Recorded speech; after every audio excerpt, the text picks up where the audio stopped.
Welcome to the very first episode of Unburden with Bourbon, a weekly podcast where we talk about what is credited as America's only native spirit, bourbon.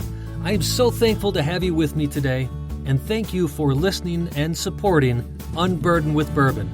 I'm Simon Provan, your host. I am not a bourbon expert by any means, but it's a spirit I love to enjoy sipping on with family and friends, talking about the day, talking about the week, and just kicking back and enjoying each other's company. Now in the future, we're going to have guests on this show from the industry to talk about their distilling process, but today we're going to keep it short. I'm going to talk to you about the top bourbon myths. So tell you what, let's go ahead and get started talking about bourbon myths on Unburden with Bourbon. These bourbon myths come from the American Bourbon Association, which was established in 2012. Now, I'm not going to read all these myths, but I'll hit on the ones that I see pop up most often in discussion rooms or in chats that I'm having with friends. So, first, number one, all bourbon is made in Kentucky. That is simply not true. Now, about 95% of bourbon is made in Kentucky, but by definition, and there is a definition for bourbon, bourbon can be distilled anywhere in the United States. In fact, in my home state of Wisconsin, we've got several bourbon distilleries that are opening up. My wife and I had visited J. Henry & Sons a few months ago, and then just a few days ago, we were at Driftless Glen in Baraboo, Wisconsin, both serving up wonderful types of bourbon. And Driftless Glen also has a couple of really nice ryes. I also know that Driftless Glen is also distilling their own vodka and their own gin as well. Now, I'm not a fan of a lot of the clear spirits. I certainly like my brown spirits, I'll admit that. But from what I heard, all of that is wonderful as well. So we'll talk more about specific distilleries in future episodes. So right now, let's keep this about the myths. Bourbon was invented by, put a name in there. We actually don't know who invented bourbon. Many people claim it was Elijah Craig, that he was the first to age a distillation in charred oak casks. Some say it was Jacob Spears of Bourbon County, Kentucky, being the first to label his product bourbon whiskey. All of it at this point is simply legend. Now here is a fun fact. Thomas Jefferson loved this thing called bourbon. In fact, in the 1780s, he offered farmers 60 acres of prime Kentucky real estate to grow crops of native origin. And Bourbon County got its name from Thomas Jefferson, who named it in honor of the French contribution to the American Revolutionary War. So who was bourbon invented by? Well, we don't really know. Another myth, older bourbon is always better. Now, you can certainly find some fine bourbons with old age statements, but the notion that bourbon gets better with time, it's simply not true. Once it goes in the bottle, that's it. It's done aging. So it's not like wine, where wine can actually continue to ferment in that bottle, if I'm saying that right. I apologize to my wine aficionados if I've got that wrong. But while wine may get better with age, bourbon is what it is once it goes in the bottle. Now, it can be, of course, aged in the barrel longer.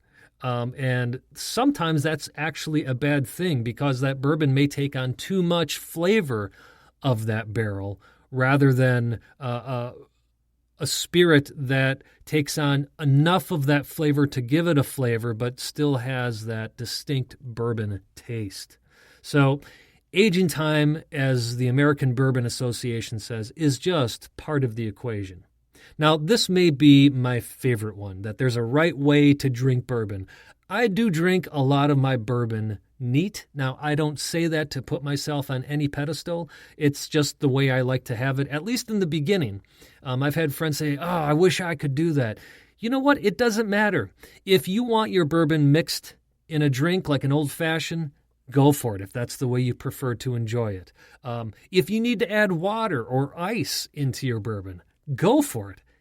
Don't let anybody tell you that you can't enjoy bourbon if you're not drinking it a specific way. Now, personally, again, I like to have it neat because I like to get all those, shall I say, native flavors that are in that bourbon. However, there are times where I actually like to add an ice cube to the bourbon. Why? Well, it changes the flavor more and more as that ice cube melts, and tends to bring out different aromas in that bourbon as well. It also brings out different finishing on the front and the back when you're tasting. So having that ice cube in there can at times feel like you're drinking several different bourbons in the same sitting. So again, nothing wrong with how you want to enjoy your bourbon.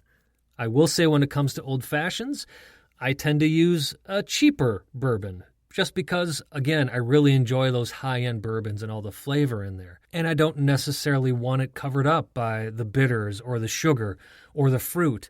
But again, at times, I have had a higher-end bourbon in an old-fashioned. I will tell you what, those are some of the best old-fashions I've ever had. Again, because when you're mixing in things with that good bourbon, it can pull out more flavors in the bourbon. So however you want to enjoy your bourbon, enjoy your bourbon. On a similar note, and to the next myth, all bourbon tasting notes are definitive. Not true. Now, look, there is a basic profile for most bourbons, and that is that spice that's in there, some fruit. Of course, there's the wood, the oak charred barrels, and the grain notes. Same thing goes for rye. Those are your basic profiles. But after that, what you taste in your bourbon is what you taste. And it doesn't matter if you think it tastes like caramel and somebody else says, well, there's no caramel in this. Well, hey, that's what it tastes like for you. So don't let any snob tell you that there is a right or wrong tasting note to describe the bourbon that you are enjoying. Here's another good one, that bourbon must be aged for 2 years. Again, not true. What's going on here is that the U.S. federal regulations, and yes, there are U.S. federal regulations on how something can be called bourbon. Well, these regulations make no mention of how long a bourbon must be aged. And in fact, some bourbons are aged for only as little as 3 months. So where does this come from? In order to be called straight bourbon, one of the properties is that it does have to be aged for 2 years. Any straight bourbon aged less than 4 years must actually state the age on the label. Of course, many distillers are going to let you know if it's been aged for more than 4 years because that can be a sign of a great tasting bourbon. So keep an eye out for that. But again, for a bourbon to be aged less than 2 years simply means it's not straight bourbon. That's it. But there is no minimum amount of time a bourbon needs to be aged to be called bourbon. Last myth that we're going to talk about today is that bourbon barrels are reused to age more bourbon.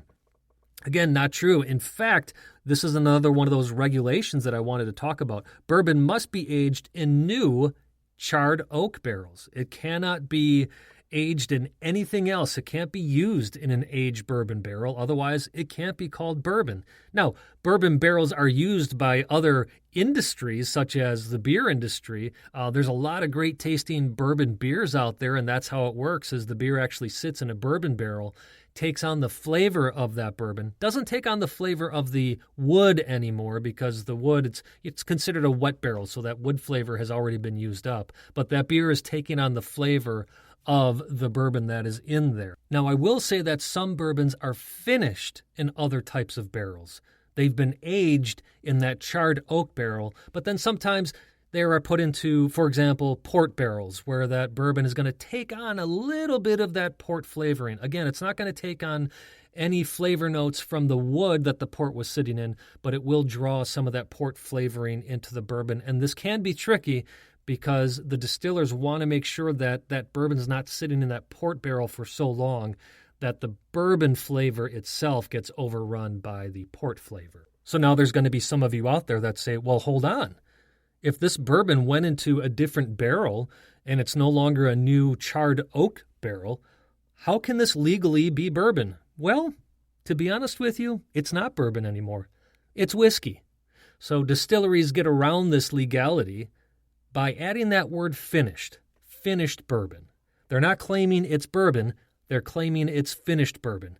So in essence, it's almost a new spirit, but legally, we are looking at whiskey instead of bourbon. So those are some of the more fun myths out there about bourbon, and I certainly hope you enjoyed hearing about them on Unburden with Bourbon. Now, before you go today, I do want to leave you with one fact, and perhaps is the most important fact to know about bourbon, other than it's the greatest spirit out there. I made allusions to this during the show, so now I'm going to cut to the chase. The use of the word bourbon, as I said, is actually legally protected by U.S. Congress. It falls under Title 27 of the Code of Federal Regulations, as acknowledged in 1964. So, in order for a distillery to legally call their spirit bourbon, they must do the following. First of all, they must be in the United States because all bourbon must be made in the United States. Going back to that first myth, it does not have to be made in Kentucky. Just needs to be somewhere in the United States. That spirit must be made of at least 51% corn. That's one of the reasons bourbon is considered a sweet spirit and, quite frankly, a high-calorie spirit. So if you're on a diet, careful how much you are drinking. It must be distilled at no higher than 160 proof, must be barreled at no higher than 125 proof. And now listen to this carefully. It must be put in a new charred oak container. So not necessarily a barrel. It just has to be some type of container that has charred oak, and it must be new. And of course, barrels lend themselves to those qualities quite well. So that's why you will see most, if not all, bourbon sitting in oak barrels. And the final guideline that must be followed is that the spirit must be bottled at no less than 80 proof. So yes, it's true. If a distillery is not following any one of those things, what they are making is not bourbon, and therefore they legally cannot use the name bourbon on that spirit. A quick thank you once again to the American Bourbon Association for so many of those myths. And I also found additional information on the web pages of Rabbit Hole Distillery, the Kentucky Distillers Association, and Thrillist.com. And with that, my friends, we have come to the end of our first episode of Unburden with Bourbon. I thank you so much for being here. Thank you for listening. Thank you for your support. It's only by you and by word of mouth that this show can grow. So please tell your friends to listen in. And hey, if you want to reach out to me, you can find me on Twitter at Simon Provan. You can also check out the Unburden with Bourbon Facebook page. Give that a like while you're there. And if you've got questions about bourbon, if you would maybe like to appear on the show, if you have something you'd like me to research, please reach out to me at any of those social media places, and I'll be sure to get back to you. Finally, don't be a burden on others by drinking and driving. After all, it could become much more than a burden. Instead, find a place where you can safely enjoy this wonderful spirit, a place where you can unburden with bourbon.